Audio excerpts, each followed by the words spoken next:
प्रणाम प्रभु की, प्रभात की। So we'll start with the prayers.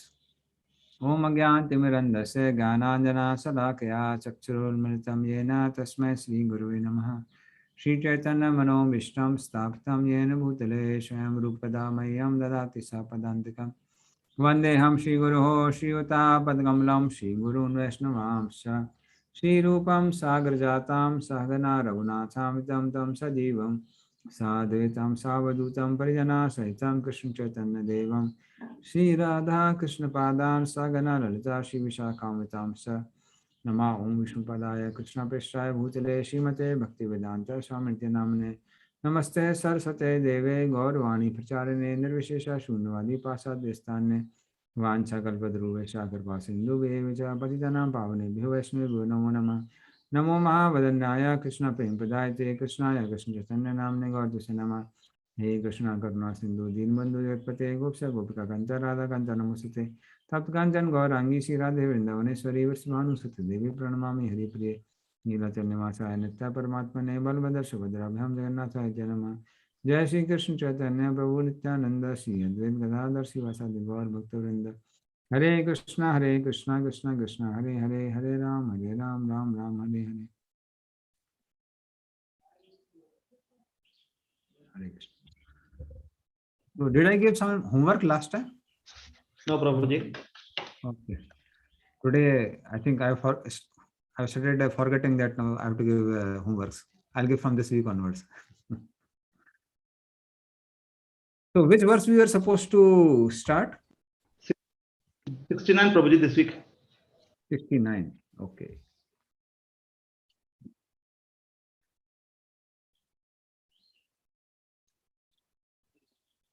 So we were discussing about the last answer by Krishna. 69. So this is for Sthita Pragya Muni.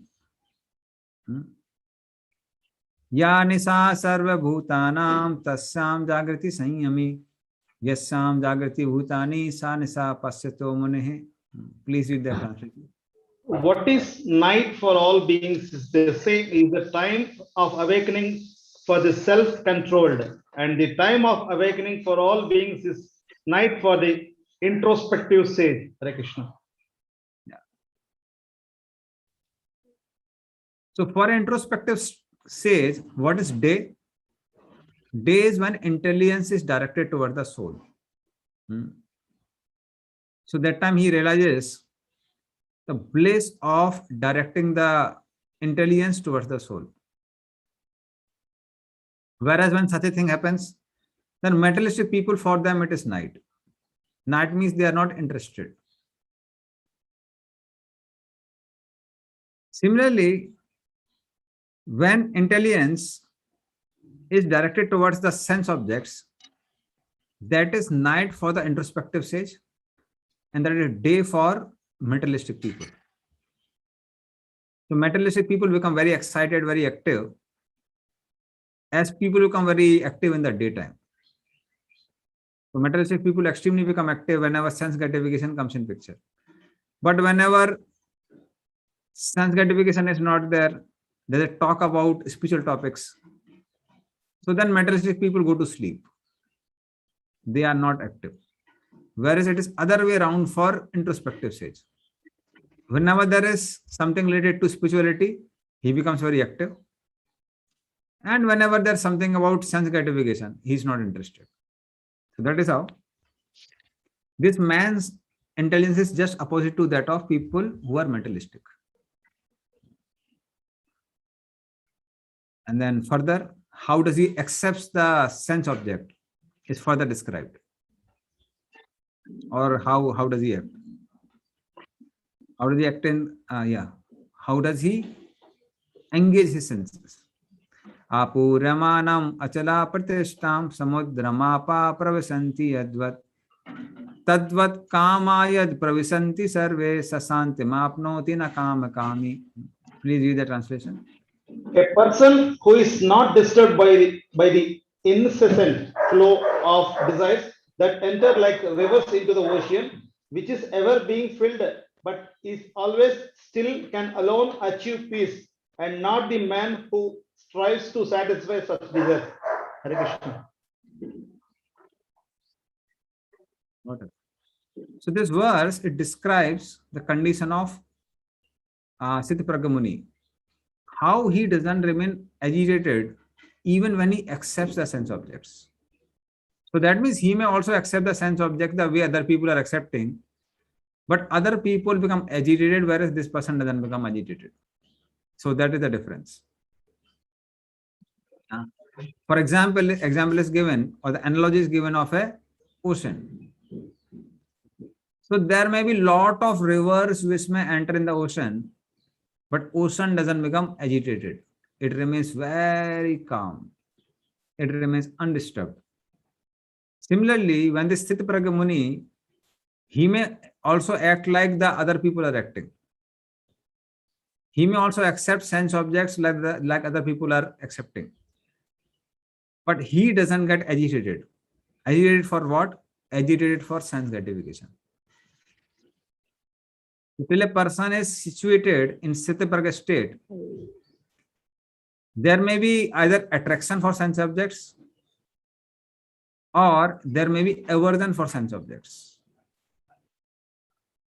because there is a desire for sense gratification. So when there is a desire for sense gratification, one may try to accept a sense object for enjoyment,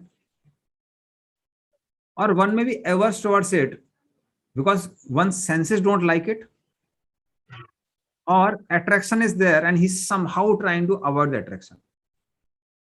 In both the cases, people try to avoid it.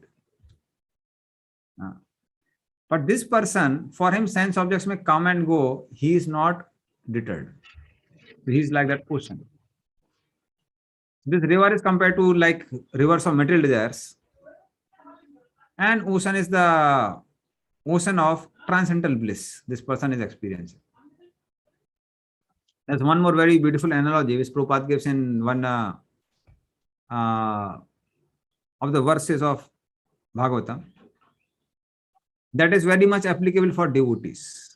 How do devotees? They remain unagitated. So the example is given, the example of a bay. Bay is the place where river meets the ocean.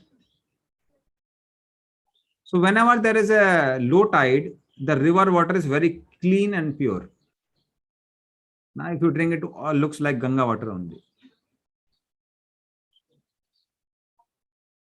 But when there is a high tide, the ocean water enters in the river water. And then river water also becomes almost like ocean water. So this ocean is ocean of spiritual desires, desires to serve Krishna.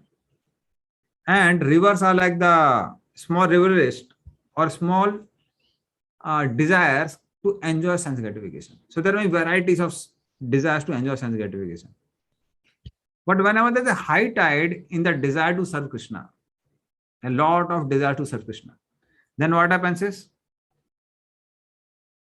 then these desires overlap the desires for sense gratification. So practically, the desire for sense gratification, they disappear in the sense that we are not attentive to them. So that is how devotees subdue the material desires.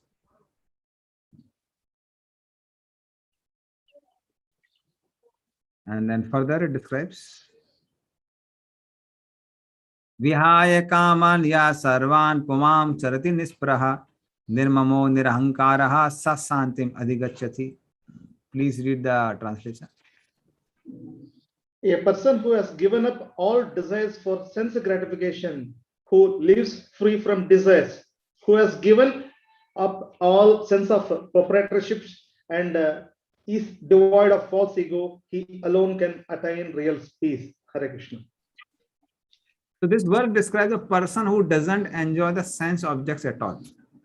Previous one was for those who accept sense objects, still don't have desire for sense gratification.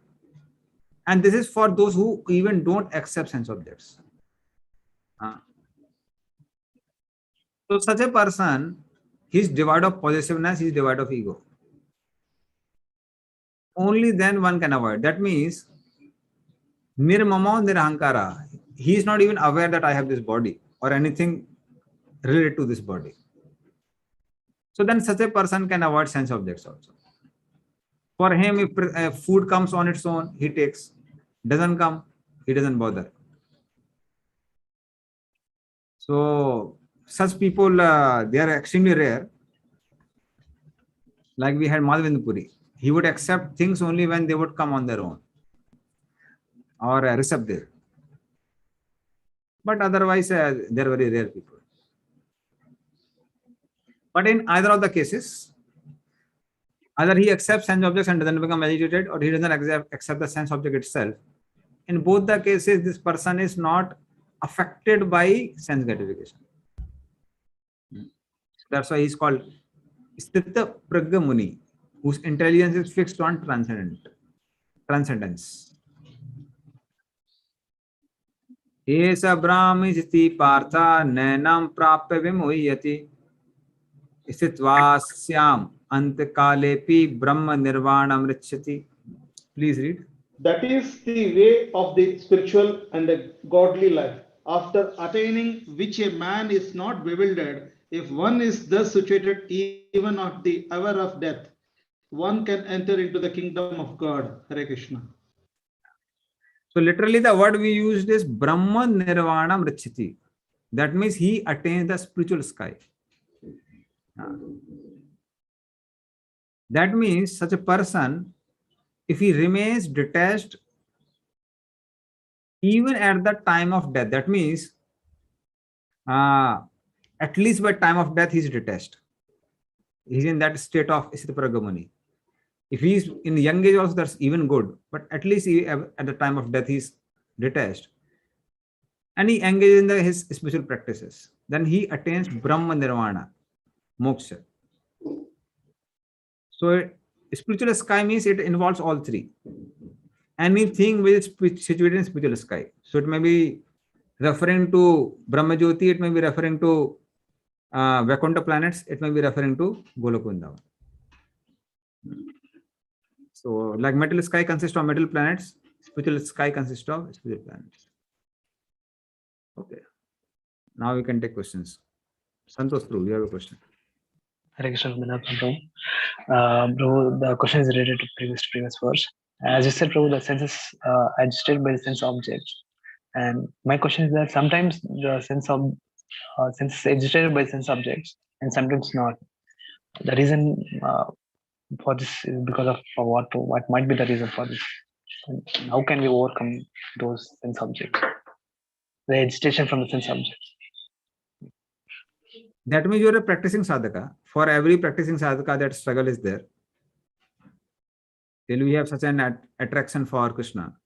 So till we are on the platform of bhava and prema, these things will keep on agitated. What one has to do is avoid it. So that I told last time also. Avoid it grossly if it is possible.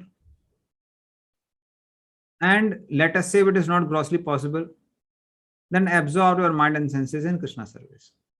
And the best example which I give for the devotees is cultivate lot of spiritual desires. That means our schedule should be little tighter, little more tight than the time we have. So if you have 24 hours, make a schedule for 25 hours. So then we don't worry about it. Then that is a practical way for devotees to do. For example, when your exam is there or company interview is there, so do you feel agitated on that day by sense objects? Why? Because we don't have time, we just completely absorbed in that activity. So some anxiety has to be there. If you don't take spiritual anxiety, automatically material anxiety will be there. So we have to take some anxiety. So take some spiritual anxiety for Krishna service. If you don't take, automatically there will be material anxiety. Many times now, when we come to youth center or we come to like a temple, so there are a lot of services. So sometimes devotees become very bogged down also. Arey, so much services. There's no time to even think. But that is the only way. If you don't take material anxiety, spiritual anxiety, automatically Maya will give material anxiety. And let us say if you have more time than what you do, increase your sadhana, quality of sadhana. Chant more rounds, spend more time for reading Prabhupada books, make more plans. Okay, Manjunath. Thank you. Hare Krishna Guruji, the question related to the previous verse 70 purport, Prabhuji. Here it is Srila mentioned a Krishna consciousness fulfill all its material necessities. Could you elaborate more, Prabhuji? You can tell me the 70 purport from where? Top, bottom, between? Yeah, between, Prabhu. Between. Read the whole line. Maybe Fifth or 7. sixth line. Yeah. A Krishna consciousness man is not in need of anything because the Lord fulfills all his material necessities. Maybe True, 7th line or 8th line, Prabhuji. See, this is for people who are on personalities like Madhavendra Puri, as I told. So people for them, they don't have to worry because Krishna provides for their necessities. Generally, we get our necessities because we have some punya. And we suffer because of our pap, because of sin. Now, people who have eradicated both their sins and piety, how will they be maintained? Let us somebody practice Krishna consciousness, and because of practice of Krishna consciousness, all his sins and all his piety are eradicated. So then, how he will be maintained? So he is maintained by Krishna himself. Ananas chintantu mam yajana parupasate tesam nityabhyuktanam yogichem vahamyam. So Krishna provides for other necessities. The main thing is Krishna will not provide for sense gratification. But whatever is required, Krishna does that. He gives.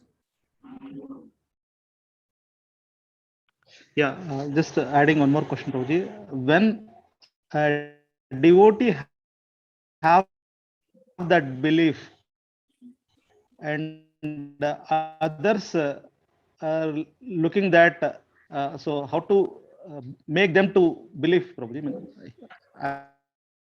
I understand the philosophy, but before others want to believe, we have to believe make ourselves. others to believe that I have that vishwas. Yeah, that belief is there, but still hearing comments from here and there. So how to overcome that? That's my question, Prabhuji. See, before others have believed, we have Am I to lost? believe. If we have a Haribol. So I don't know. It seems your network is not proper. Am I audible to other devotees? Yes, Prabhu. It's an issue from Manjunath Prabhu network, I believe. Okay. So Yes. Yeah. Now I'm able to. The main thing is before others to believe, you are not talking about others. I think you are talking more about yourself because others speak, then your faith gets shaken. And main thing is we also don't have such a 100% faith. Even we are talking on brahmacharis. Like Veni Madhaprabhu, when Veni Madhaprabhu goes to some outside place, does he make plan for his prasadam? Or it totally depends on Krishna? Veni Madhaprabhu. We'll ask here from him only. When you go Krishna out arranges, bro. and And devotees also arranges. somehow Krishna arranges, somehow devotees arranging, Prabhu. They are taking care of me. Okay. But who is the manager? The main thing is, for us also, when we go outside, it's not that we go empty-handed. You will find brahmacharis are carrying bag. I don't know when Madhaprabhu carries bag or not. You carry bag when Madhaprabhu whenever you go outside. No, Prabhu, I didn't go much outside. Care for me is my kingdom. Like, within the same only I am roaming everywhere. Not much outside. So generally, when you know, at least I'll tell out myself. When I go outside, I go with my bag because I do know that I don't have such a dependence on Krishna. So we have to act according to our faith. So I may not have such a detachment that I totally depend on Krishna. At the same time, I don't have such a attachment that I think that I should go out and work. So then I'm a brahmachari. So in this way, different people have different level of detachment. And I know some devotees, they don't worry at all. Some devotees are there, they leave their luggage, someone else bring the luggage, very good, doesn't bring their luggage, no problem. They just keep their bead bag and go here and there. So I know one such devotee, Krishnan Prabhu is there. No, he doesn't have to take any anxiety. He goes anywhere, somehow room gets arranged, and he's traveling like this since last 20-25 years. So not all of us have such a, at least I don't have such a detachment. I don't have such a faith that Krishna will maintain. So we have to act according to our level of faith. If we don't act according to our level of faith, then in due course of time, we'll end up in getting more anxiety or taking more anxiety. Because when people like Raghunath Das Goswami and even nowadays, or Madan Puri, these people, they would have faith that Krishna will maintain me. That means if Krishna is not giving me any prasad for 3 days, that means my body doesn't need it. If my body needs it, Krishna will send it. So they would fast for many days. I don't know how many of us have such a detachment that we can continue fasting for so many days. One time we don't get prasad, we may feel, oh, maybe, Krishna is not maintaining me. I have to arrange my own prasad. So we have to act according to our level of faith.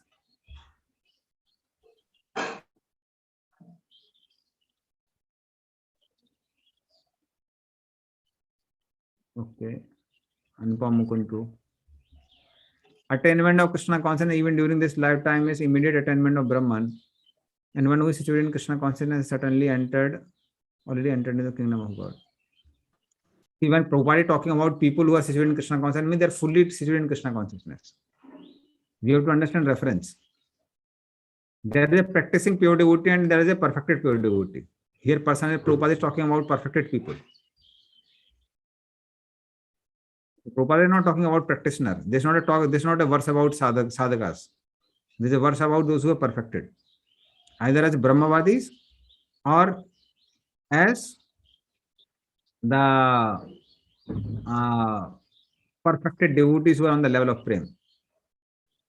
So those who are on that level of prem, although they may be in this body, but they are in a spiritual world in the sense that they can see Krishna everywhere. So for such people, it is there that they are already in kingdom of God. You are also in kingdom of God, but you don't realize it. Because whose kingdom is it? If it is not God's kingdom, whose kingdom is this? Very Anupam Mukundu. Yes, Prabhu. God's son. Yeah. So we are also in God's kingdom only, but only we are not realizing that it's God's kingdom. We are thinking it is my kingdom, this is my room, my house, or at least no, this is my place for. So something we may think like that, but it is God's kingdom. So it's just a matter of realization. 72 once again. So 72 tells that somebody who is in that level of consciousness of Sthiti Pragya Muni, even if he attains it at the time of death, he can enter in Brahman. Okay. So this is text number 72. Yes, Prabhu. Thank you. Fine. Maharani Mataji, answer हो गया ना? You got answer. Hare Krishna Prabhuji. Once again, Prabhu, I am not understanding. What level? What level means what level which was talked in the previous verse. Okay. Somebody has attained the perfection of jnana or karma by realizing Brahman, Okay. or a devotee who has realized Krishna face to face, Okay. or Paramatmavadi who has realized Paramatma. In either of the cases, if he attains it, even at the point of death, just before death, he is able to realize, then he becomes qualified to enter in the kingdom of God. That may be, he may be entering in either Brahman as a Jnani, Karmi, Yogi, or as a Yogamishra Bhakta in Vaikuntha planets, or as a Krishna Bhakta in Golokunda. Okay. Okay, Prabhuji. Okay. Thank you, Prabhuji. Hare Krishna. Very wonderful. Hare Krishna Prabhu, Dhanavad Pranam. Prabhuji, this since second chapter is regarding the body and soul, permanent and non-permanent things. So even Prabhupada said at the end of devotee life, if he realized that I am not this body, so that is like, biggest achievement kind of thing. So in this case, Prabhu, many times we face many issues or many problems, or maybe spiritually or materially. Most of the time, whatever my feeling is, I forgot I'm not this body, like that, because most of the time we consider as I am the body. On the platform we face so many issues, so many things. So whenever we rethink that I'm not this body, I'm the soul, almost those problems becomes a zero. So this is like, when I recall the Prabhupada statement that I'm not this body, if you realize at least this is enough, means how much it is important. And many times why we forgot. So because how to remember that I'm not this body, okay, this is a very principle. So that is maybe little to explain. So at least at the time of japa, we can contemplate on this. So this is something, at least at the time of japa, I do that. So perfection comes by practice. Other times, because we have to practically deal so much with matter throughout the day, so it becomes a little bit difficult in the daytime. But at least during morning time, when we are practicing our spiritual life, so that time we can remember. So in general, during our Mangal Aarti, Narsingh Aarti, Tulsi Aarti, that time I'm just absorbed in the prayers and the pastimes of the Lord. Literally, so pouring my heart. But during japa, what I do is I contemplate on that for some time. Actually, I contemplate a lot during japa time, because we are so habituated to serve our mind and senses that again I become attended to what is coming in mind. So that time I contemplate that actually I'm not servant of mind, I am servant of holy name. So let me just spend my whole energy in serving holy name. So then I become inattentive and I see myself different from mind.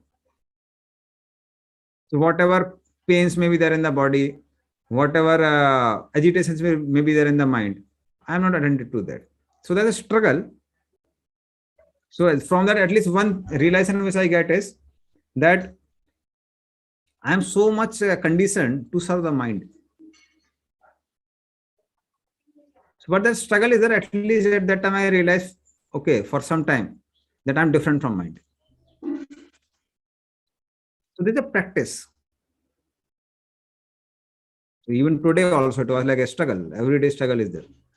But that there's a practice, and only when there's a practice, then we can perform it at other time. Otherwise, what happens is, especially when lot of trouble comes, if you have not practiced, practically impossible to come out of it. So this is one way. Other way, Sachinandan Maharaj writes in his book, I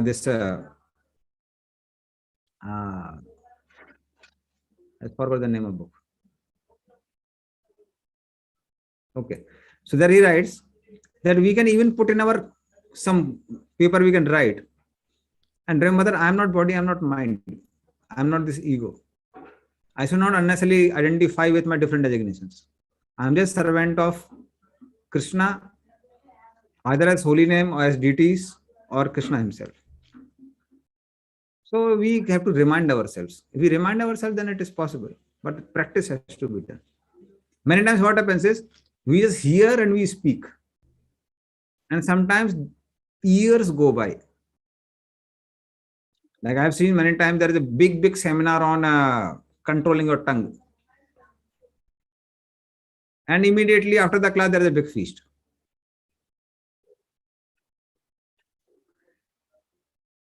And this sometimes continues for decades together. Decades of practice. So we do hear, but we should also take out some time to apply what we have heard. And first step of application is contemplate on that. So we should exclusively take out some time to contemplate. Otherwise, we are fully surrendered and we think one day it will happen that mind will become calm. And then I'll start not identifying with the mind and I'll become attentive to holy name. That day will never come. Because mind by nature is fickle. So we have to learn to not identify with mind, intelligence or ego. Not identify with ego means any thought comes, you have to remember this is related to my material designation. I am none of them. Like for me, maybe there are a lot of thoughts about assignments or some counselees or devotees here and there. Then I try to remember, okay, I'm not a teacher. I'm not a counselor. I'm not a preacher. I don't know only who am I. Such a third class state is there. So then let me just identify with my relationship with Krishna. So we have to remind ourselves. So let us do practice. Okay? Thank you, bro. Thank you so much. Hare Krishna.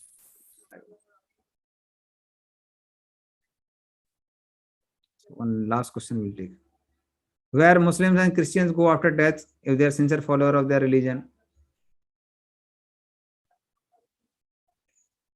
If you understand Bhagavad Gita, you'll understand that. These are principles not for Hindu, Muslims or Christians. These are principles for everyone. So it depends on what type of instruction of the scripture they are following. If they are following this instructions thinking I'll kill the kafir and I'll go to Jannah, they will never go to Jannah. They'll be fried like puris by Yamdutas. So it depends on what type of instructions they are following. It depends on that. It's not just these instructions are not meant for Hindus. These instructions are meant for everyone. The instruction of Bhagavad Gita. Krishna is not father of Hindus. Krishna is father of Muslims, Christians, Jews, everyone. So same thing applies for everyone. There are no separate laws. Okay.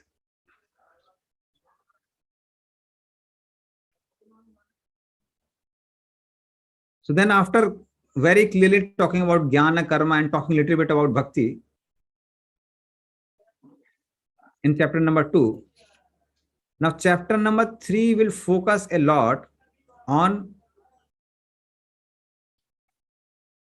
systematically presenting of scripture. Now 3 onward, systematic presentation of different yoga systems would come. So especially chapter number 3, there's a discussion about karma yoga. This chapter number 3. Somebody can read this. Devotees are so kind. Krishna says, those who are absorbed too much in material consciousness, don't disturb them. But devotees take the risk even at the cost of life. Therefore, devotees is too dear to Krishna. That will be explained in the 18th chapter. The person who takes all risk for preaching God consciousness, nobody is dear than him in the human society. Krishna says like that. Hare Krishna. So devotees, they take all the risk for pleasing Krishna. So this chapter number 1 summary. 1 to, okay, this was already done. chapter number 2. So verse, this also we had discussed now, chapter number 2, yes. Now the chapter number 3. So verses number 1 and 2, they talk about Arjuna's confusion. 3 to 8 will talk about Niskam Karma Yoga practice, how it is superior to Jnana Yoga practice. Then how Niskam Karma Yoga frees one from entanglement of karma rather than binding. And 10 to 19 will talk about if one performs Niskam Karma Yoga and one cannot perform Niskam Karma Yoga, then one should perform Sakam Karma Yoga. Example of Janak Maharaj given text 21-26 talks about that why Niskam Karma Yoga should be done even if one is qualified for Jnana Yoga practice. 27 to 32 would talk about getting free of dualism mentality by understanding how all things are done by three modes of material nature. One is not the doer. 30 to 35 will talk about 3 reasons for performing activities according to one's nature, that is Varnashram Dharma, and reason for falling away from Varnashram duties due to lust, and how to overcome it. So this is the discussion about 3 to 9. Okay, so now we'll talk about confusion. So chapter number 3 is also called Karma Yoga, or Karma Yoga means what is definition of karma? Somebody remembers what is karma? The action performed according to the scriptures. Yeah. So actions performed according to scriptures, or here it means Varnashram Dharma, Varnashram duties.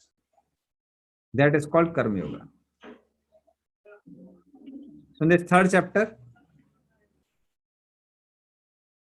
action offered to the Lord without desire, personal desire for enjoying the results of actions is described, Niskam Karma Yoga. And the discrimination necessary for a person to conquer the lust and anger is also given. So these 2 things are described here. Now we'll go to text number 1.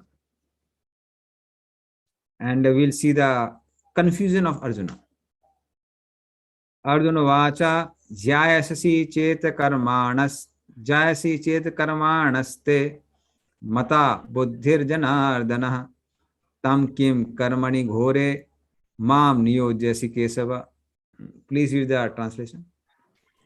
Arjuna said, "O Janardana, O Keshava, why do you want to engage me in this ghastly warfare? If you think that intelligence is better than fruity work." Hare Krishna. So Arjuna says that, my dear Krishna, if you think that one's intelligence, when it is fixed in bhakti, by that one can transcend the gunas, if that is superior, jayasi, then why do you want to engage me in this terrible action of war where we have to kill other people? So I should be chanting Hare Krishna. Why should I be engaging in war?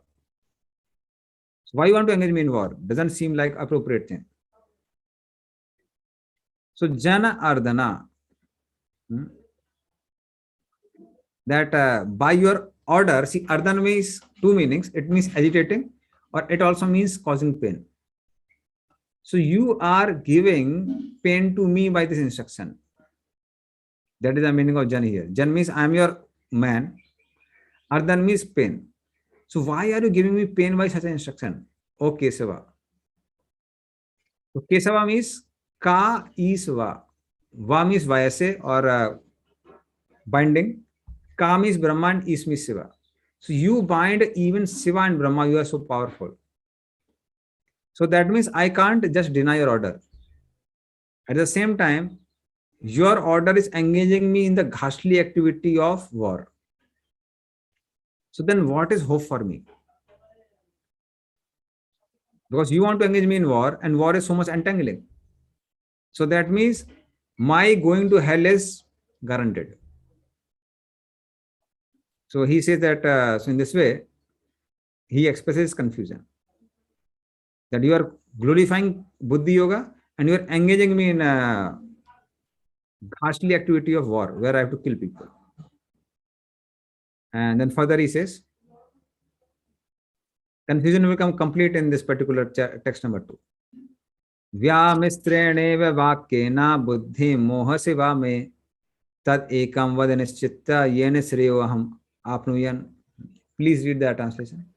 My intelligence is bewildered by your equivocal instructions. Therefore, please tell me decisively which will be the most beneficial for me. So there were two confusion comes to Arjuna. So, or there are two ways of looking at the confusion. So one confusion is really confusion, and other confusion is seems to be confusion. So one confusion which seems to is that Krishna, you are talking about Buddhi Yoga, engage your intelligence in me. At the same time, you are telling, okay, fight in the war, you will go to heaven, this and that. Or you engage in the war, but don't be attached to the results of the war. By that, you will not be entangled. So one time you talk about activities. Second time you talk about inactivity. That engage your buddhi, your intelligence in me. So should I be active or should I be inactive? So that is a confusion. So there is one type of confusion or one way of seeing the confusion. Second way of seeing this verse is very intelligent way, which actually seems more reasonable that this must be Arjuna's confusion. What is that? Arjuna knows very clearly that bhakti can be obtained only by the mercy of bhakta, by mercy of devotees.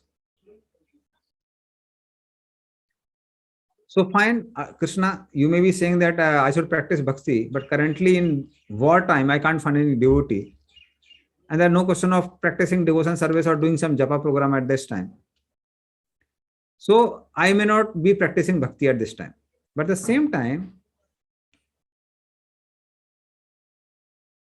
Niskam Karma Yoga is better than Sakam Karma Yoga. But better than Niskam Karma Yoga is Jnana Yoga. Certainly Bhakti is better than Jnana Yoga, so I can't practice Bhakti. But then I should practice Jnana Yoga by taking... So I should practice Jnana Yoga by renouncing, by taking sannyas. Why you want to give me subservient solution of Karma Yoga? You could have given me the solution of Jnana Yoga, but why Karma Yoga? Fine, I may not be qualified for Bhakti Yoga, which is even best. But then at least Jnana Yoga, why Karma Yoga? So this is another question why Arjuna. And that's why you'll find Krishna will thoroughly discourage Arjuna from taking Jnana Yoga. And he would say that how Jnana Yoga is so risky. So we will also understand that through graph. But we'll go verse by verse. So text number 3. Sri Bhagavan Uvacha. Now those who have memorized the graph properly, it will be very easy for them. Now you understand the necessity of the graph. Otherwise, your head will start spinning. Sri Bhagavan Uvacha. Loke asmen dvividha nishta pura prokta maya nagha jnana yogena sankhyanam karma yogena yoginam. Please read the translation. The Supreme Personality of Godhead said, O sinless Arjuna, I have already explained that there are two classes of men who try to realize the self.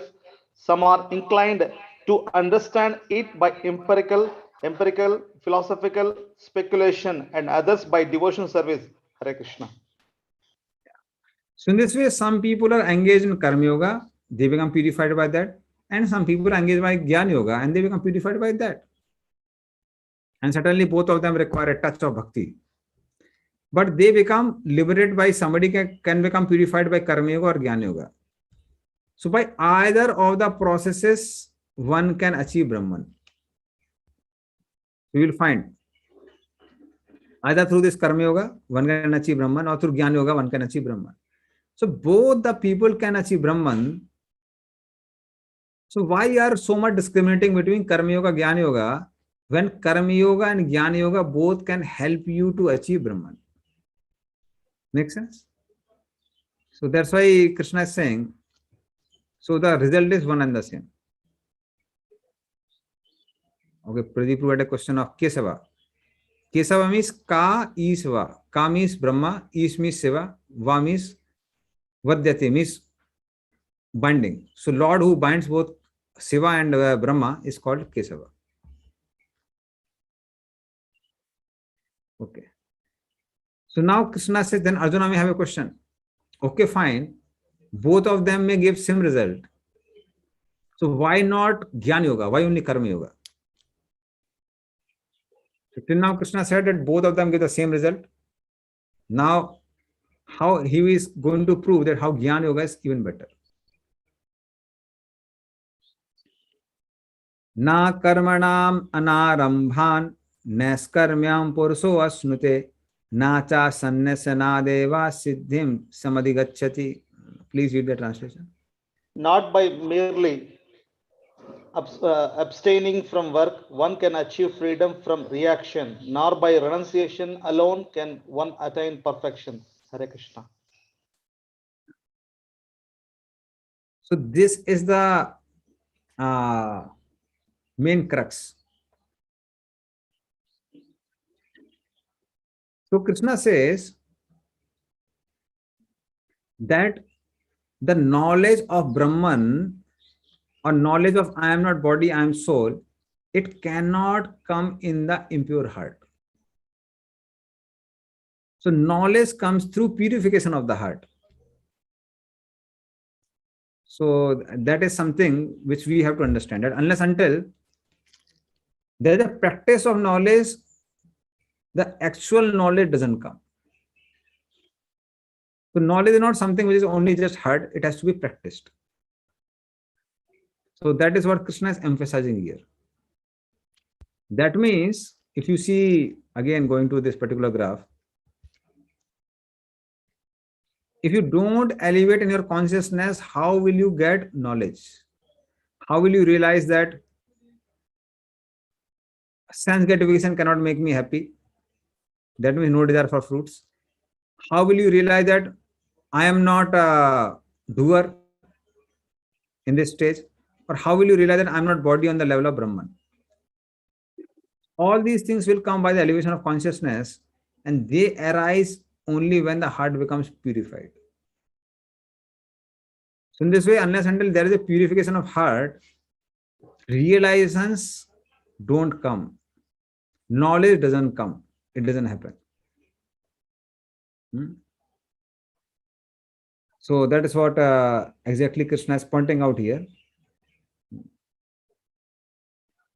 So that's why, and how does this particular purification of the heart comes?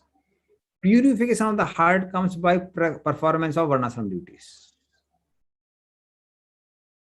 If one renounces those duties, where is the question of purification of heart? So only one is performing one's varnashram duties, then purification will come. Just by abstaining from work, purification will not come. So we will see it as common sense. The common sense is that when you work in this world, you get salary. Not that you are sleeping in your house and suddenly salary will come. Similarly, purification of the heart will come by performance of varnashram duties, not just by not doing the activity. So that's why, in general, the understanding of sannyas means he doesn't do anything. Like about sadhus, there is a famous saying in North India. They say, sadhu ban ke soya nahi, vidwa ban ke roya nahi. So sadhu means who takes nice rest. So that is not a sadhu. Sadhu is one who actively works for progress in spiritual life. He is a sadhu. So that's why Krishna is saying renunciation in itself doesn't give purification of the heart. practice of varnashram duties will give purification of the heart. So don't so much focus on renunciation. And then further he says that even renunciation is not practical. That he tells in text number 5. Nahi kasya kshanam api jatu tisatya karmakrit karyate hi avasa karma sarva prakritir jair gune. Please read the translation. Everyone is forced to act helplessly according to the qualities he has acquired from the modes of material nature. Therefore, no one can refrain from doing something, not even for a moment. Hare Krishna. So this verse talks about person who has impure heart, and he gives us scriptural injunctions also. So what for him, what Krishna says is, Arjuna says, but what we have heard about renunciation means we have to negate the activities, both material and spiritual. Is it not like that? Krishna says no. Avasaha. Avasaha means vivasta. In Hindi we call it vivasta. So that is exactly mean of avasaha. So beyond his will, he will be forced to act. So even if somebody is sannyasi, he has to engage his mind and senses beyond his desire to not act. Because one can't live without an activity even for a moment. Either grossly or subtly, mind and senses are always active. Even if we lie down, we don't act with our body, mind is active. That is why we get dreams. You can ask from many of the doctors, deep sleep comes for very less time. It's very short time. So actually, generally people dream. Because even when gross body is not active, mind is active. And mind is enough to entangle any person. That's why even if somebody is a sannyasi, somebody doesn't act, mind will be active. So nobody can say, I can remain lazy at all the time. Like in one temple, one brahmachari, he complained about another brahmachari. So he told to temple president that, Prabhu, this fellow doesn't do anything. So temple president said that it is a big achievement in life. Somebody can live without not doing anything. It's like a very big thing. Because actually speaking, it is not practical. It's not practical that somebody cannot do anything and just stay like that. People are always engaged either grossly or subtly. And if they are not engaged in good things, they will be engaged in bad things. So one cannot remain inactive. So then Arjuna says, Krishna, you may be saying like that, but I have personally seen. I have seen sadhus who close their eyes and they just meditate, they don't do anything. So how can you say that they don't do any, now people have to be active at all the time. So then Krishna answers that way in text number 6. Karmendriyani sanyama na ya aste manasa smaran indriyarthan vimudatma mithyachara sa uchyate. Please use the translation.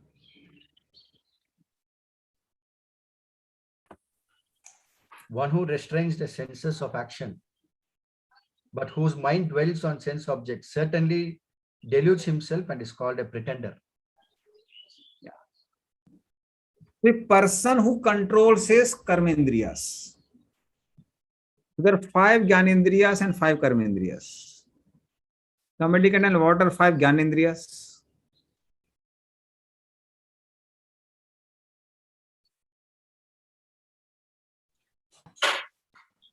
Eyes, nose, tongue, skin. Yes. Yeah. So generally what we consider as senses, they are actually Gyanendriyas. Eyes, nose, tongue, ears, skin. Why? Because we acquire knowledge from them. That's why they're called Gyanendriyas. Gyan Indriyas, from which we acquire knowledge. And then there are 5 karmendriyas by which we perform work. Karma indriyas. What are 5 karmendriyas? Two legs, 2 hands. So generative, anus, and tongue. Yeah. Tongue means we are talking here about speaking potency. Tasting potency is a part of Gyanendriya, and speaking, because we perform activity by speaking, that comes as a part of Karmendriya. So by tongue we work, by hands we work, by legs we work, and by rectum and genitals also we work of the we exhaust the bad things from the body. Stool and urine we pass out. So these all senses, through them we work. So they are called karmendriyas. But a person who controls his karmendriyas, he's not engaging in sex life, he's not working from hand, he's not working from leg, he's not speaking anything, he's having mouth. But if such a person sits for meditation, if his heart is impure, he'll meditate on sense objects. Who is qualified for meditation? Only a person whose heart is pure. We meditate on things which we are attracted to. So that's why person who restrains his physical organs, at the same time he dwells in sense objects. That means Gyanendriyas are dwelling in sense objects. Mind is dwelling in the sense objects. Such a person is called mithyachar or cheater. So we'll understand this more through this particular graph. That for a person who is on Karma Yoga, one engages Gyanendriyas and Karmendriyas both. You see here. Such a person can also achieve Brahman. But for a person who has to perform Jnana Yoga, he has to take sannyas. Such a person should have qualification of being free from doership mentality. I am karta. So one has to be free from that. That is a prerequisite for Jnana Yoga. And no college in this world gives you certificate that you are free from doership mentality. So such a person, if he takes sannyas and later on he finds that I am not free from doership mentality, what will happen to him? He will have to engage in sense objects again. And if he falls from sannyas back to grahastha life, that is condemned in the scriptures. It is called vantasi. Vantasi means vomiting. You vomited the family life and again you are licking it back. So that is considered very abominable. So then for such a person it is said, he becomes very miserable. Because heart is impure. Again you will dwell in the sense objects. Because such a person, let us say, even if he is in between. Between means he doesn't have a desire for grossly enjoying senses, but still he has doership mentality. So I'll explain it by one example. Let us say somebody, he was a big industrialist. He opened 5 companies. And now he feels he's free from doership mentality and he takes karma sannyas. He goes to the forest, becomes a sannyasi, and he begins to meditate. But he had wrong understanding of himself. He finds that no, I am not free from doership mentality. How he finds it? Somebody comes and gives the news and you handed over your company to your children. 2 out of 5 companies are gone. They are sold to 2 companies in 2 years only. And this person has a doership mentality. He'll think, my God, I worked so hard to make all these, open these 5 companies, and these fools, my sons, no, they have already drowned 2 companies. I think I should have trained them enough so that they can handle it. Then what he'll do?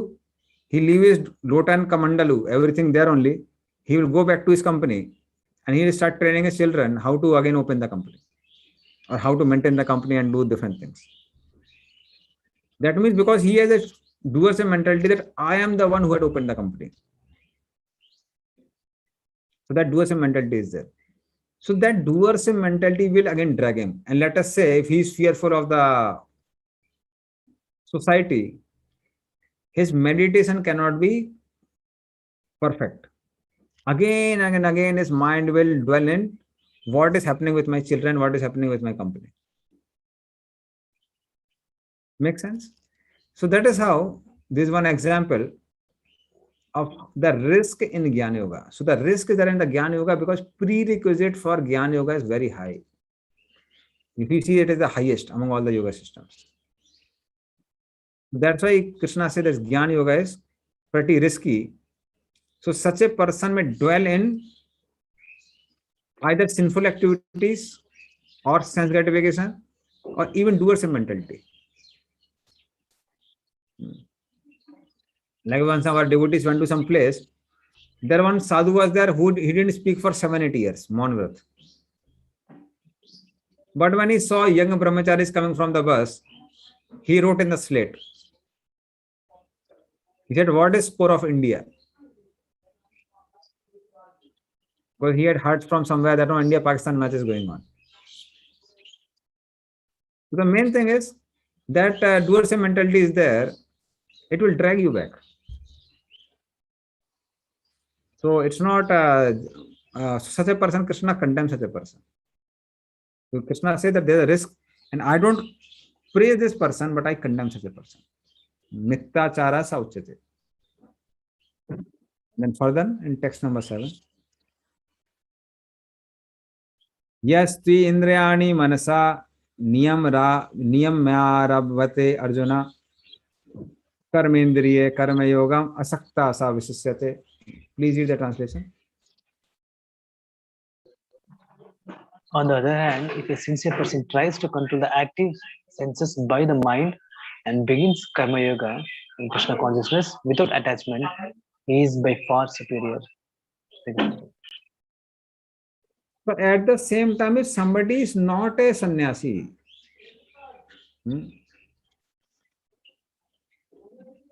he is a simple householder. But what he is doing karma yoga. He is following scripture injunctions. Without longing for asakta, for the fruit desire, without having the desire to enjoy the fruits of one's action.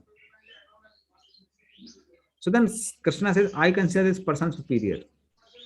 Superior in the sense, this person is more safe. Because at least this person doesn't have a risk of getting astray. That is the benefit. And like we find here, if you see in this verse, fine, if you are not in this consciousness, you're in this consciousness, you can perform Niskam Karma Yoga. From here to here, you can perform Niskam Karma Yoga. Let us say, if you find no, still there are desire to enjoy, then you perform Sakam Karma Yoga. That doesn't go away. So then there is a what we say, there is a very less possibility of engaging outside Vedic realm. One can remain in the circle of scriptures and continue one's practice. That's why Krishna says it's much more safer, Karma Yoga, as compared to Jnana Yoga. So Krishna says that this person I consider as a superior because he doesn't have a risk of going astray. So in general, Jnana Yoga is considered superior to Karma Yoga because the prerequisite for Jnana Yoga is higher. And the purification is also higher, actually. Purification is higher. But purification is higher, but risk is extremely high. Although purification is high, risk is very, very high. So that's why Krishna says, be careful. Actually speaking, even in within ISKCON also, the people who take sannyas, for them risk is very high. Brahmacharis are like most opulent people. Because brahmachari, okay, you have material desires, you become grasta, no problem, that is open. Brahmacharis, when it comes to dealing with opposite sex, they can say no, I am a brahmachari, no problem. Brahmacharis, they have their all the emotional needs met in the brahmachari ashram, so that's no problem. Whereas sannyasi, it's very risky. Sannyasis are considered the father of all the four varnas, so they have to keep on traveling, and the biggest challenge comes is that one doesn't have any emotional support. When you keep on traveling, you can't make a relationship, heart-to-heart relationship. I meet one a year, I can't have heart-to-heart relationships. So that is the risk. That is the risk with sannyas ashram. That is, sannyas ashram is very, very risky. Only those who are, Prabhupada writes, Paramatma realized. Paramatma realized means you are realizing the bliss of associating with Paramatma. With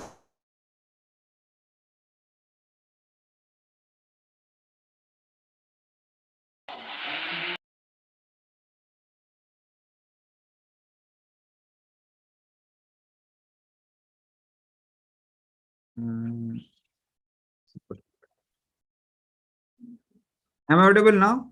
Nice breaking, Prabhuji. Okay, now it will not break. Initially, it was breaking because of bad network for some time. Yes, Prabhuji. So, point I was speaking about sannyas ashram, for sannyasis, only when they have relationship with the Lord, they can get their emotional fulfillment from the Lord. So then, for them, they can become sannyasi. So that's very tough. So that's why that is the reason Krishna is saying that he's discouraging Arjuna from taking karma sannyas. Sannyas ashram is the toughest ashram. Not so easy.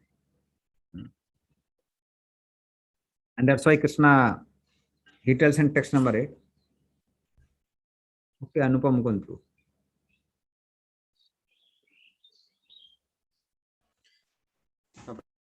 Prabhuji, Hare Krishna.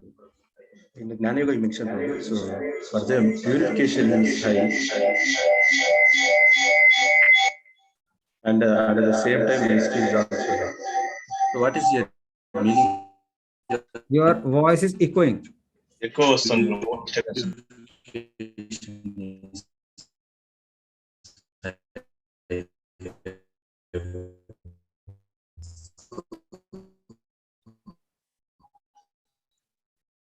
Anupam Mukund Pro, you are type change, Prabhu, లేకపోతే Hare Krishna, Prabhuji, now. you're frozen.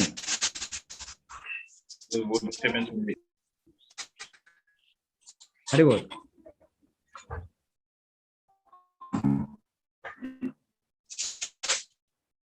Okay, you can ask after some time. We'll continue with our verses. So repair your network.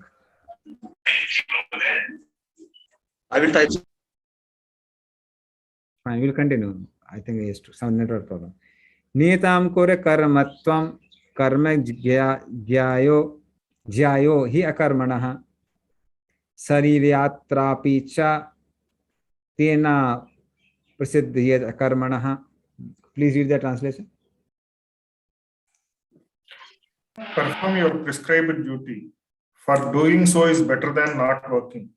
One cannot even maintain one's physical body without work. Hare Krishna. So Krishna says, as far as niyatam kuru karmatvam karma jayo hi akarmana. So Krishna says, even if somebody is sannyasi, niyat karmas everybody has to do.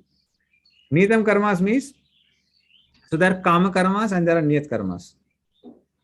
Niyat karmas are the regular activities of 3 times chanting Gayatri, doing one's Sandhya Vandan, like we have Mangal Arati. Similarly, Jnanis also have some activities in the morning time and in the evening time. So anyway, everybody has to perform some activity. So that's why even a sannyasi can't live without activity. He also has to perform some activity. So why not perform activities? Why not perform activities and not be attached to the results? So that is what is Krishna's argument. So that's in text number 8. Prabhakar Pu has a question. Sannyasi, sometimes they stay in temple for few days. There may be some affection with some devotees. See, that affection is not very long lasting. And there's something which I have heard from senior devotees. I'm not speaking from myself. I'm speaking from their realization. Especially as the years pass, one needs someone with whom one has very heart-to-heart relationship. Like for we brahmacharis, I have another 2 friends of mine. So they were, we were staying almost in same wing in IIT. We came up to Krishna consciousness in the same time. And since then, we are same in the brahmacharya ashram, together in the brahmacharya ashram. So then we have heart-to-heart relationship. That sort of relationship is not with their sannyasi. Somebody there, you can't have a lot of emotional exchange in 2 or 3 days. So that emotional need, we don't understand. Those who are on that level, they understand. So that's why many times, many sannyasi, they say, don't take sannyas, remain brahmachari. Very nice life. So they discourage. So those who can get that affection from Krishna directly, heart to heart, because Krishna is there always eternally with you, they can take sannyas and go. Other people have great trouble. It's not that easy. So those who realize sannyasis have no problem because they are directly relating with Krishna on spiritual level. But those who are not realized, tough for them. Yeah, Srila Prabhupada gave sannyas to so many young disciples. We find that he gave with risk, and the risk really looked to be risk. So many sannyasis, they fell down. And also in the purport in Gajendra Moksha section, Prabhupada says that if my disciples who have taken sannyas at a very young age, they find it difficult to practice Krishna consciousness as a sannyasi, then they can get married. So Prabhupada tells them that you don't have to worry. So not that easy, sannyas life. Okay, because see, generally, Grasthas don't understand it. Grasthas think that only obstacle for someone not to become renounced is sex desire. That's not the only desire. So subtle body has stronger needs than gross body also. That one realizes only when one enters in the renounced order of life. For brahmacharya, it's not a problem because one stays in one this ashram only. So you can talk with devotees, this, that, no, you can have friends, but not sannyasis. Anyway, I don't think so anybody is going to take sannyas here, so let us not talk much about it. Somebody is going to, somebody is planning to take sannyas, then you can talk to me. Now, text number 9. Text number 9, Krishna explains how activity is not always entangling.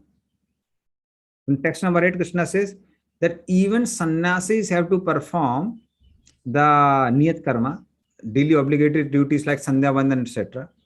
And in text number 9, Krishna explains that how activity is not always binding. It's not that you act and you are bound. It is not like that. Yagarthat karma no anyatra lokoyam karma bandhanaha tadartham karma kaunteya mukta sangha samachara.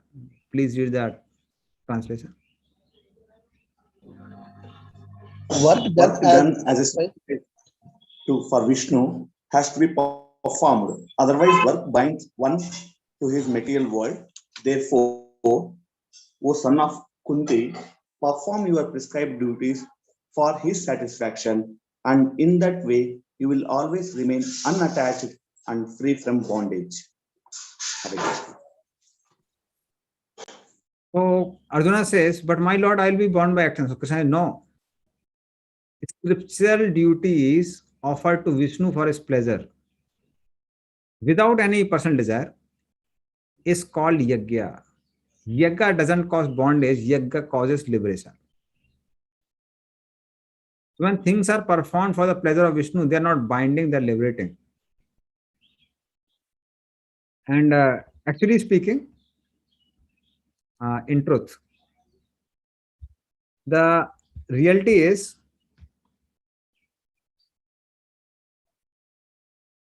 that any activity in Vedic circle has Vishnu as center directly or indirectly. So I told before also that when it comes to Karma Kanda, Karma Yoga, Gyan Yoga, anyone, all mantras have Omkar. And when all mantras have Omkar, that is Vishnu as center. When you offer bhoga to the demigods, then first the bhoga is offered to Saligram and then to the demigods. Or sometimes through mantras, they offer it to Lord Vishnu and then demigods. Because demigods actually are also, they are also devotees of Krishna only. So they take only prasad. So in that sense, worship of Vishnu is there directly or indirectly. So such a thing is not entangling, it is liberating. So only when Vishnu is not in center, one is entangled. So the concept that work is entangling is a wrong concept. So if one works for Vishnu without a desire for sense gratification, such a thing is liberating. I'll just quote so from the verses of Bhagavatam. This is from Uddhav Gita. Somebody can read the translation?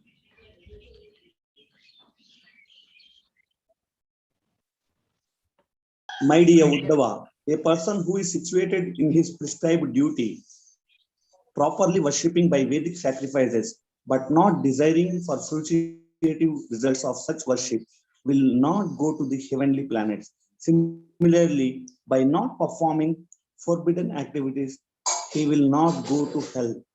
Hare Krishna. Next verse also you read, then I'll explain both the verses. This will make things very clear. Please read the next translation also.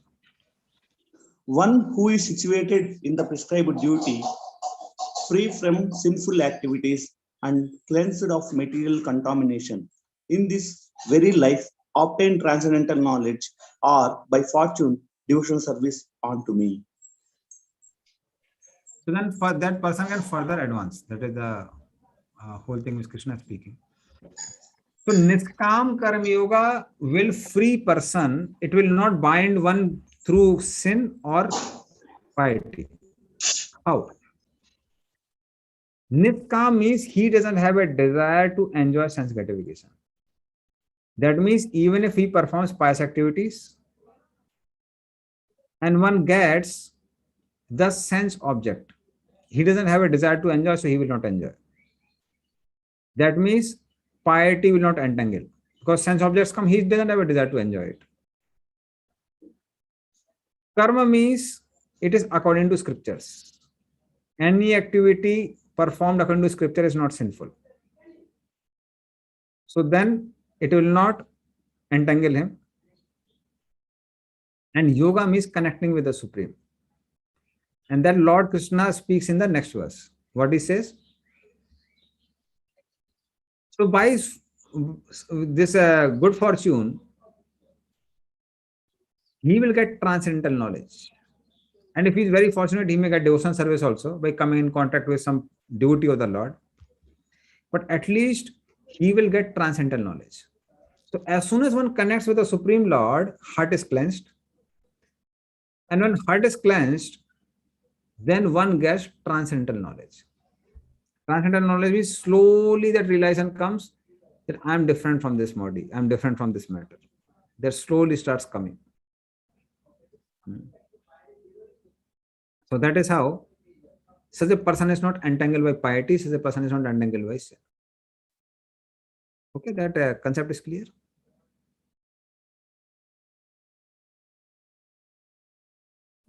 Hare Krishna, Prabhuji.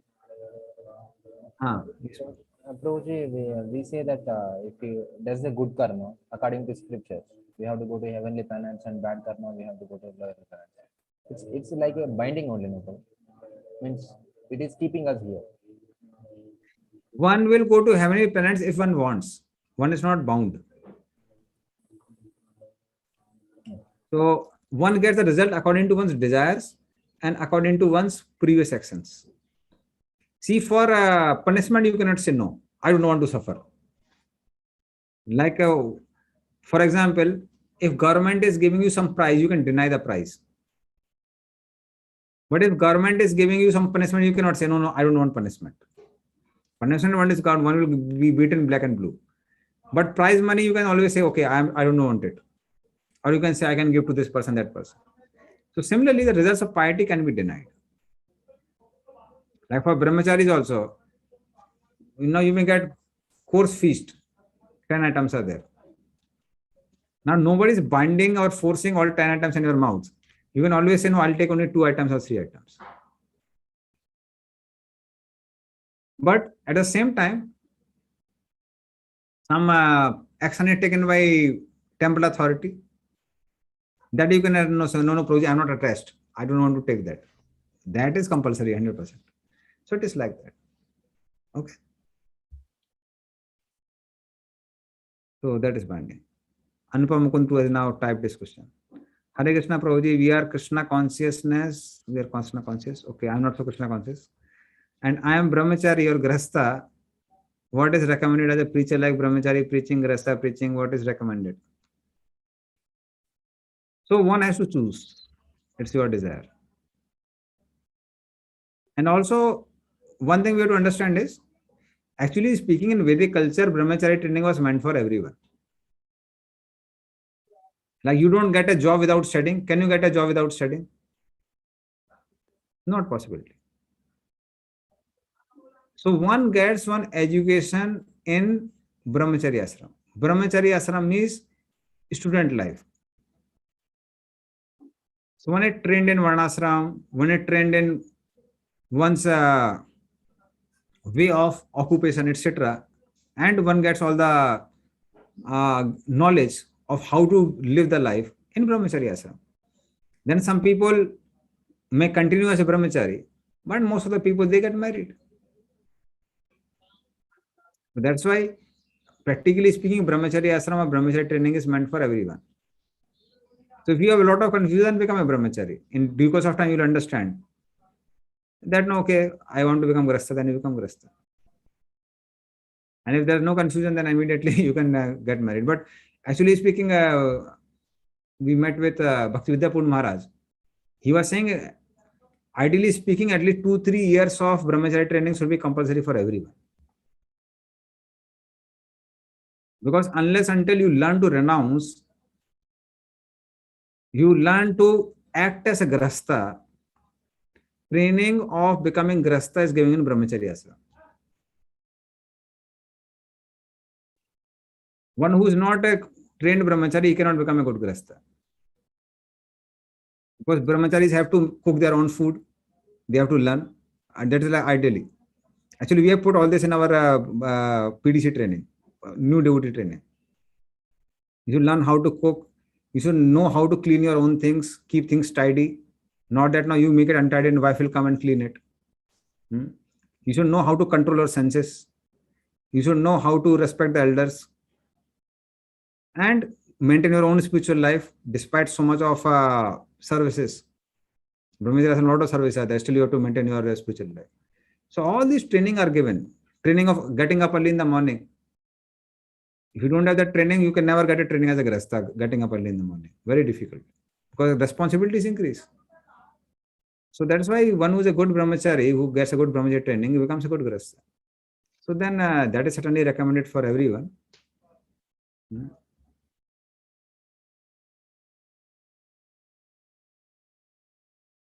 For Gyan Yogis, you mentioned purification is high. What is the meaning? Not purification is high. Rate of purification is high. That is what I was speaking. From Gyan Yoga, by practice of Gyan Yoga, the rate of purification is high. Means, like in By becoming a devotee, you can go back to Godhead in one life. You keep on practicing Varnasana system, even to achieve Brahman may take 10,000 lives. So rate of purification as bhakti is very high. Similarly, it is higher in Jnana Yoga practice than Karma Yoga practice. Okay. Yes, Prabhu. Thank you. Okay, so we talked about ninth. So ninth verse is clear to everyone. Verse number 9. Okay, Paramanand.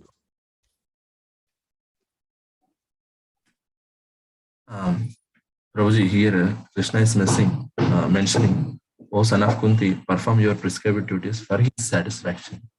So, why Krishna is saying, especially this, his satisfaction, why don't he mention like my satisfaction? If he says my satisfaction, then it will become devotional service. So his satisfaction means whatever understanding of the Supreme Lord you have. So you may be considering that Brahman is the highest, Brahma Jyoti is the highest, or Paramatma is highest, or Bhagavan is highest. So whomever you consider as that Supreme, you perform for his satisfaction. So that's why it is mentioned Tadartham, his satisfaction. That means satisfaction of that Supreme. It can be Brahman, Paramatma, or Bhagavan. Okay. Yes, Prabhuji. One more thing, Prabhuji. Yes, when we offer prasadam, sir, offer bhoga to Lord. So as a standard, we'll keep like some 10 to 15 minutes to in front of the deities. So for their honoring. So, but when we can see in other sampradayas like Sri Sampradaya, so just they put some in front of the Lord and immediately they'll take out. So how to understand this? So our sampradaya, so like we'll give some time to deities to take bhoga. So, but in that sampradayas, like just they'll keep like that and they'll take out. So you ask them. You ask them. What each sampradaya has a philosophy behind what they are doing. So we have to ask them. We don't know. Like for example, in Sri Sampradaya, they pay obeisances outside the temple. They don't pay obeisances inside the temple. And the reason is that they have so many deities inside that whenever you offer obeisances to anyone, feet is there towards someone else. So that's why they offer obeisances to everyone outside, total all the deities, and then they enter inside. But in our ISKCON temples, we don't have deities at all the places. So then we perform. We pay obeisances. At the same time, we have to be careful. Not that no, we are paying obeisances to one deity and showing our feet to other deity. So that's not like the way of offering obeisances. So there is a concept. So we have to, each sampradaya has their own concept. We have to ask individual sampradaya and we should ask them, no, why you are doing like that. Our concept is clear that we are treating Krishna like a person, so we offer bhoga like that. Okay. Okay, fine. So in this way, Krishna encourages Arjuna to perform Niskam Karma Yoga. And then further he says, now he explains about the importance of performance of Yajna. Yajna means doing activities for the pleasure of Lord Vishnu. Sahayagya praja srishtva puro vacha prajapatihi anena prava savisvadvam es wo asti ishtakam dhuk. Please read the translation. In the beginning of creation, the Lord of all creatures sent forth generation of men and demigods, along with sacrifices for Vishnu, and blessed them by saying, be so happy by this yajna, sacrifice, because its performance will bestow upon you everything desirable for living happily and achieving liberation. So Krishna says, let us say even if somebody's heart is impure and he is not qualified for Niskam Karma Yoga, Then in that case, Krishna says, perform Sakam Karma Yoga. Offer things to Vishnu, although you may be having a desire to enjoy it, but offer it to Vishnu. But don't give up karma. Don't unnecessarily jump and take sannyas and become a sannyasi. So that is what Krishna is encouraging. So if we see, again, I think I have to expand. We again go to the graph. So whether for Sakam Karma Yoga, Niskam Karma Yoga, practically activities are same. Practice of Varnashrama Dharma. So if he can't perform Niskam Karma Yoga, perform Sakam Karma Yoga. But do the activities as per scriptures. Do activities as per Varnashrama Dharma.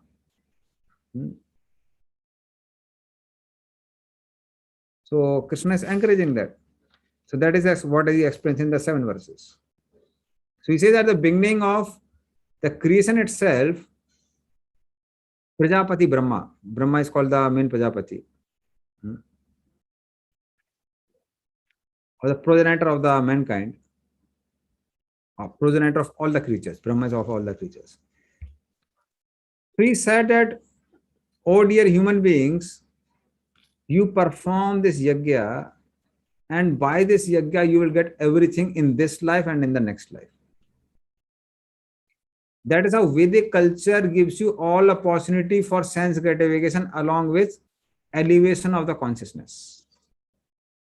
That's the beauty of Vedic culture. So even if somebody is not a devotee, if one performs Vedic culture, one can enjoy this world at the same time. One can go back to order.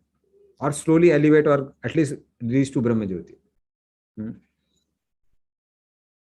Like if you find the way Vedic culture is designed, there is so much ample amount of sense gratification which is available.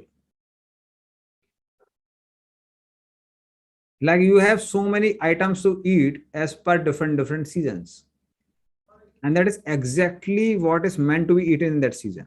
So anybody who eats traditional food, whatever in whatever tradition our body is born, in first 10, 12, 15 or 18 years, that food is extremely, that cuisine is extremely suitable for the body, at the same time gives a lot of sense gratification. Like in our tradition in North India, winter time, this rainy season time, they take this, eat pakoras. Because in the rainy season, what happens is one gets a lot of vat problem. By eating pakoras, it subdues the vat.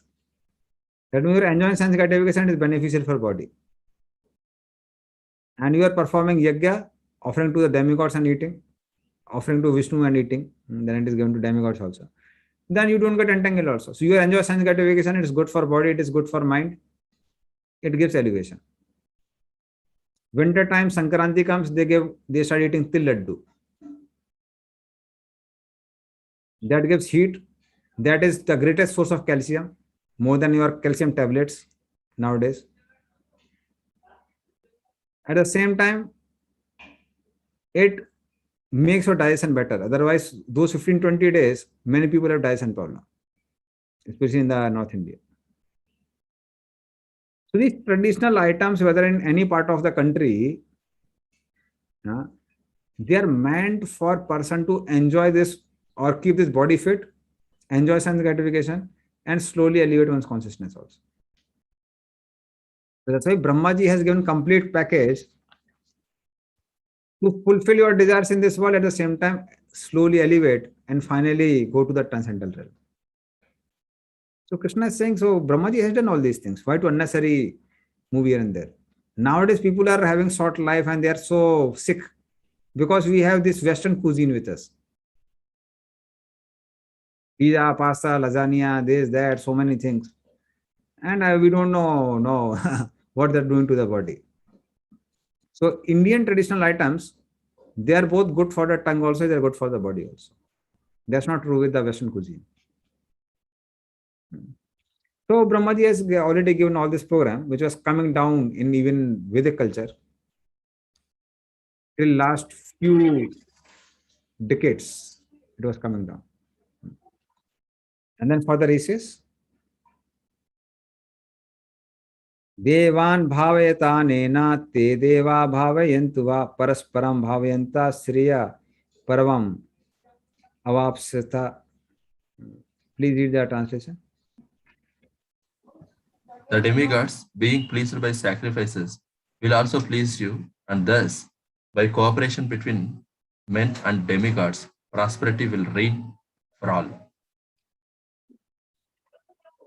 So parasparam, this devan bhavayatanena. Bhav means actually affection. So when you affectionately offer the things to the demigods, they also give you necessities of life in return. When they say you also enjoy, they also enjoy. But we find here there's a personal dealing. It's not that no, we throw away things to demigod, le, khale, no, take it. Demigods will not take. It has to be given personally. It has to be given with affection.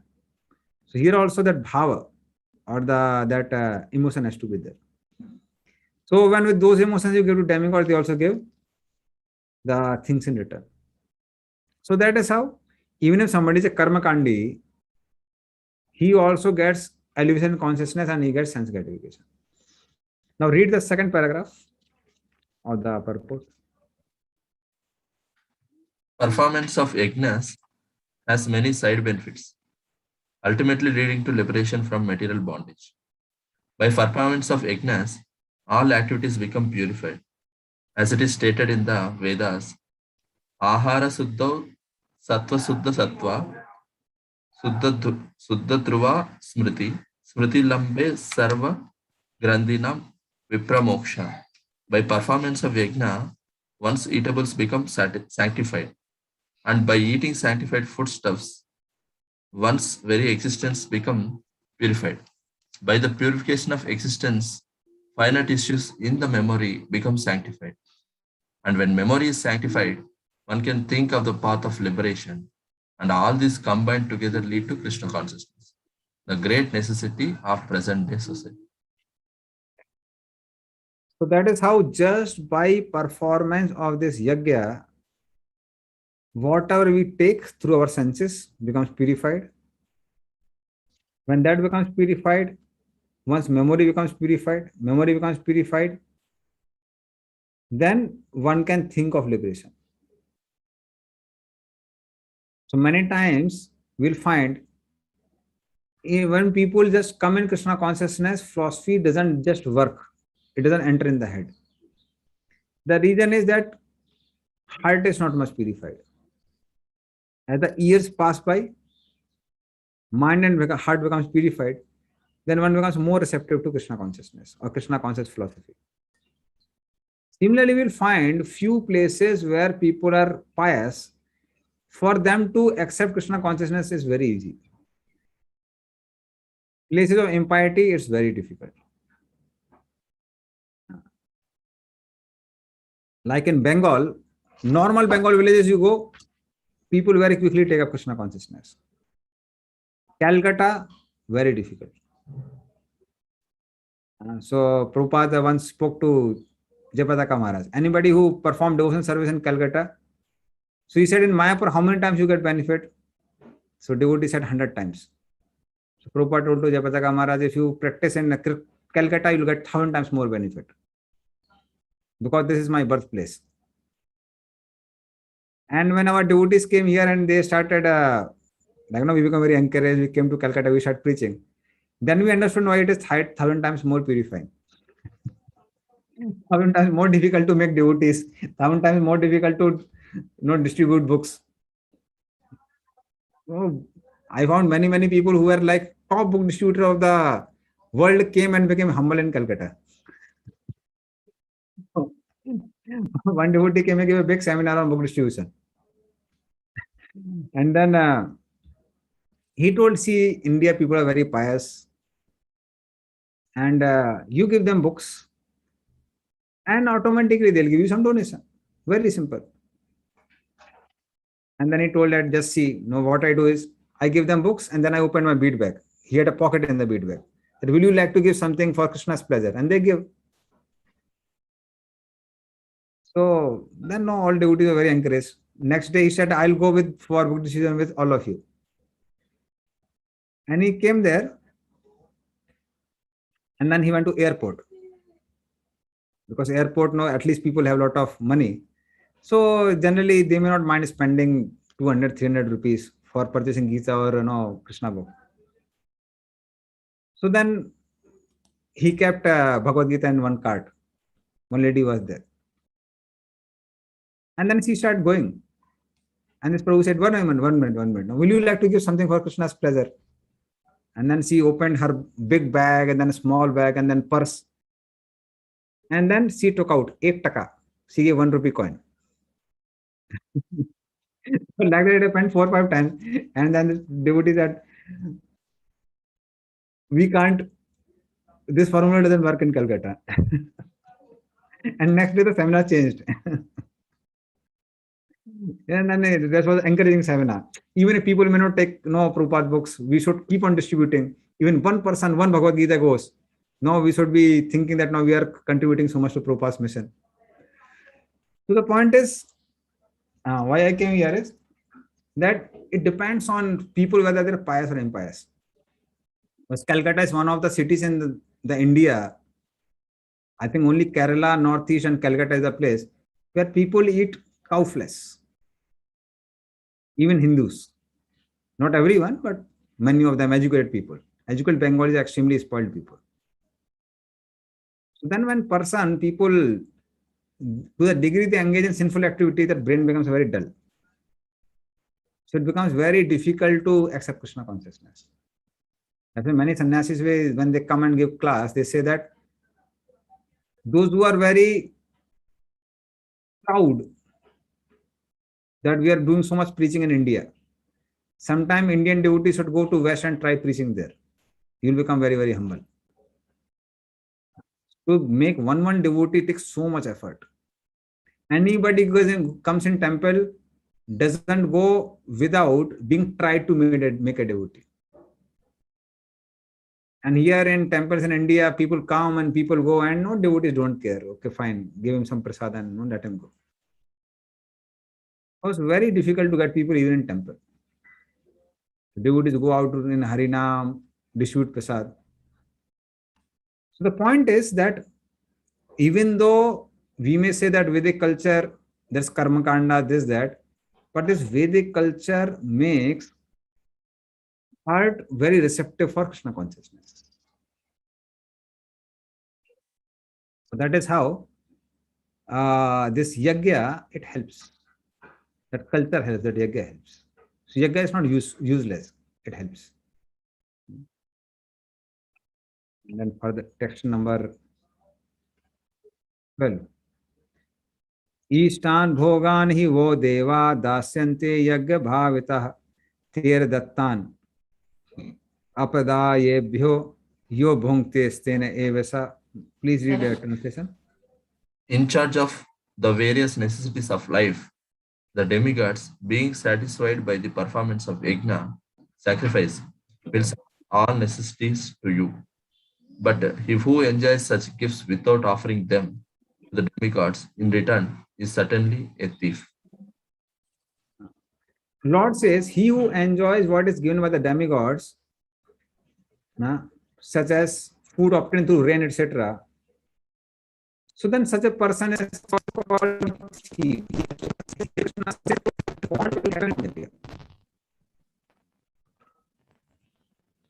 So what will happen when you don't perform yajna? One becomes a thief. So just a minute, I'll show you one verse from Chaitanya Charitamrita. So wait for a minute.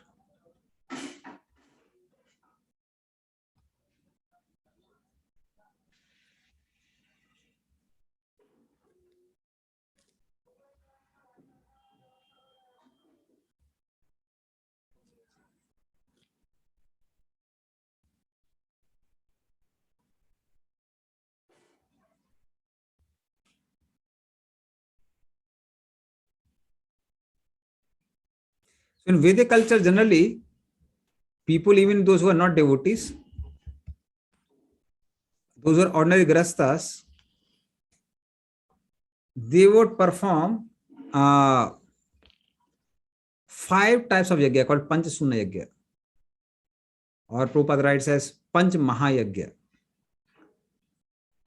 So these Panch Mahayajna, they are not required for devotees.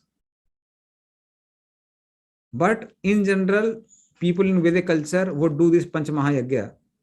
And this verse from Bhagavatam, Chaitanya Charitamrita, it mentions about it. So this is a very famous verse. Devarsi bhuta apnenam pitrinam na kinkaro nayam redi charajan sarvatmanaya saranam saranyam gato mukundam parihritya kartam. Please read the translation and then we'll read the purport also. One who has given up all material duties and taken full shelter at the lotus feet of Mukunda, who gives shelter to all, is not indebted to the demigods, sages, ordinary living beings, relatives, friends, mankind, or even his forefathers who have passed away. So there are, so just a minute. So there are indebtedness to these 5 people: Deva, demigods; Rishi, great sages; Bhuta means those who have embodied bodies like ordinary living entities; Bhuta, Apta means relative; Nirnam, Pitrinam, friends and forefathers. So these are, so Bhuta also means the other living entities. Now read the purport. Adhyapanam Brahma Yajna, Pitru Yajnastu Tarpanam, Homo Daivo Balir Bhauto, Nru Yajno Atiti Pujanam. By offering oblations with ghee, one satisfies the demigods. By studying the Vedas, one performs Brahma Yajna, which satisfies the great sages. Offering libations of water before one's forefather is called Pitru Yajna. By offering tribute, one performs Bhuta Yajna. By properly receiving guests, one performs Dhru Yajna. These are the 5 yajnas that liquidate the 5 kinds of indebtedness. Indebtedness to the demigods, great sages, forefathers, living entities, and common man. Therefore, one has to perform these 5 kinds of yajnas. But when one takes to the Sankirtana Yajna, the chanting of the Hare Krishna mantra, one does not have to perform any other yajna. In Srimad Bhagavatam, Narada Muni made a statement about the systematic performance of Bhagavata Dharma in connection with the statements previously made by the 9 Yogendras before Maharaja Nimi. The sage Karabhajana Rishi explained the 4 incarnations of the 4 yugas, and at the end, in this verse, text 141, he explained the position of Krishna's pure devotee and how he is absolved of all debts. Yeah. So in this way, these 5 types of yajnas free one from 5 types of debts. So one gets various necessities from demigods, like one gets sunlight, moonlight, water, air, grains. So then one has to perform oblations with ghee in order to satisfy the demigods. So generally, traditionally, grahasthas, they would do Agnihotra in the morning time. Then one is supposed to do Vedic study. By Vedic study, one performs Brahma Yajna. So by that, one is freed from the indebtedness of great sages. Great sages have given us knowledge. So we are indebted. So one is freed from that by studying the Vedas. One is indebted to the Pitris or the forefathers because they have given us this body by which we are able to enjoy sense gratification and perform dharma. So by offering Pindadan or Pitra Yajna, they do Pindadan once in a year. So by that, one is free from that particular oblation. By offering tribute means respecting, one performs Bhuta Yajna. Bhuta Yajna generally is meant for other actually ordinary beings as well as the animals. Like one drinks milk of the cow, or one, especially earlier days, vehicles would meet animals like horses, oxen. So then they were worshipped actually. We have this process of doing Go Puja also. A lot of people come to our Gosala and perform Go Puja. So that's the way of respecting them. So that way one does Bhut Yagya. And by receiving guests, one does Nir Yagya. So in this way, one is freed from, because from other people also, we get so many things, like our laptops, mobiles are made by someone. The food, it is grown by someone, carried by someone. And that is how it comes to us. So we take different services from different people. From that, we are freed by doing nice guest reception. That's called Nir Yagya. So these 5 types of yagyas were recommended for being freed from the indebtedness or debt to all these 5 types of people. One who doesn't do that, it is said that such a person is called a thief, because he is taking necessities of life without paying back. Without paying back. But in all of them, Lord Vishnu is always the center. That's why it's called Yagya. That we have to remember. Like for Agnihotra anyway, the fire is the tongue of Vishnu. Vedas have come from Vishnu. Most of the mantras begin with Omkar. So there also Vishnu comes in picture. When we do Go Puja or anything, their first purification itself is by the names of Lord Vishnu. Even those who are demigod worshippers, I have seen them. Asman is always Om Keswanava Narayana Madhvanava. Same Asman is there. Asman is not different. So Vishnu is always center. So in this way, one performs knowingly, unknowingly, one performs Yagya. Now, specifically, Krishna is coming to eating in the next verse. Yagya sishta sina santo muchyante sarva kil vishay bhunste tetyu agham papa ye pachanti atma karanat. The devotees of the Lord are released from all kinds of sins because they eat food which is offered first for sacrifice. Others who prepare food for personal sense enjoyment verily eat only sin. So in this way, those people who don't do this sort of sacrifices, they verily eat sin. For devotees, they offer to the Krishna directly.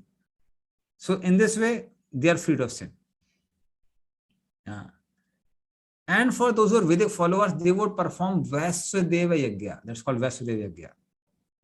That means in noon time, a small amount of food is offered to the Agni.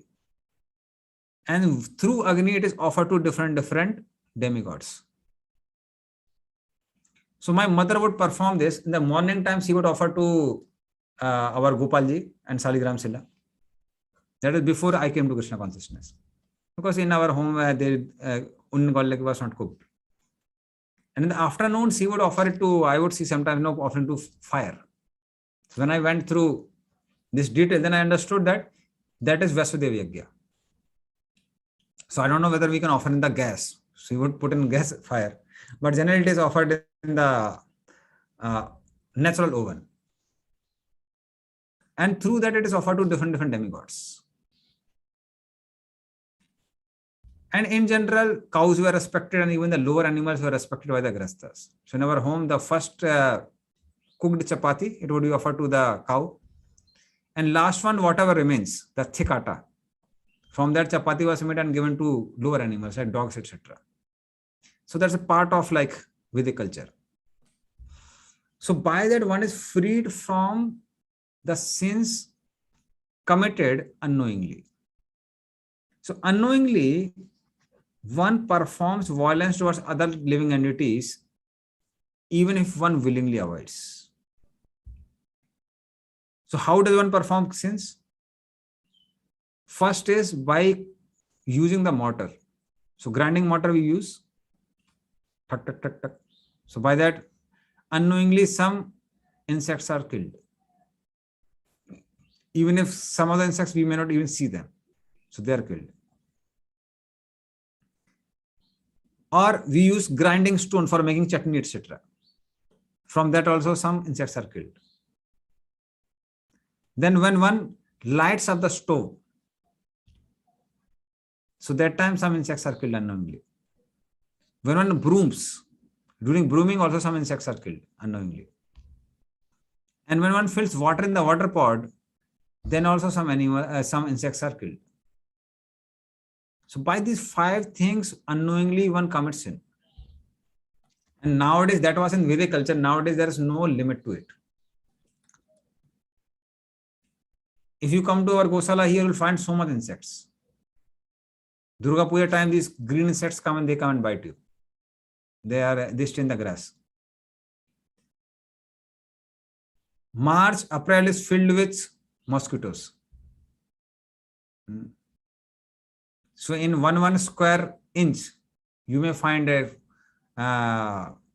20, 30 mosquitoes. So many mosquitoes are there. But you will not find so many insects in Bangalore.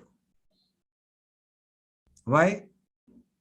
They are publicly killed by the government. You will find these fellows now coming with some motor and not they kill all the mosquitoes, this, that, everything. But since you are paying taxes, and through your taxes, they are they are maintaining everything. So unknowingly also all Bangalore Vasis are committing sin. They're killing so many insects. So many insects that now you can't see insects only. You can't see any reptiles. So many species are eradicated. Actually, it is going to become a danger for even living also, that people don't understand. So just few days back, Bhakti Raghav Maharaj came. So he was telling that, I'll just end up with this anecdote. So he was telling that people don't know that so many species are disappearing every day because of our modernization. And he was giving just one example, which was like so great, so mortifying. So one example is example of disappearing honeybees. So if honeybee disappear, what will happen? Not as honey will disappear. Food will disappear. No pollination. No pollination. No pollination. Pollination won't happen. And if there's no pollination, there won't be any grains. No grains, no fruits, nothing. Humanly, you can't do pollination. Only bees can do pollination. And we are using all these mobile phones and all these gadgets.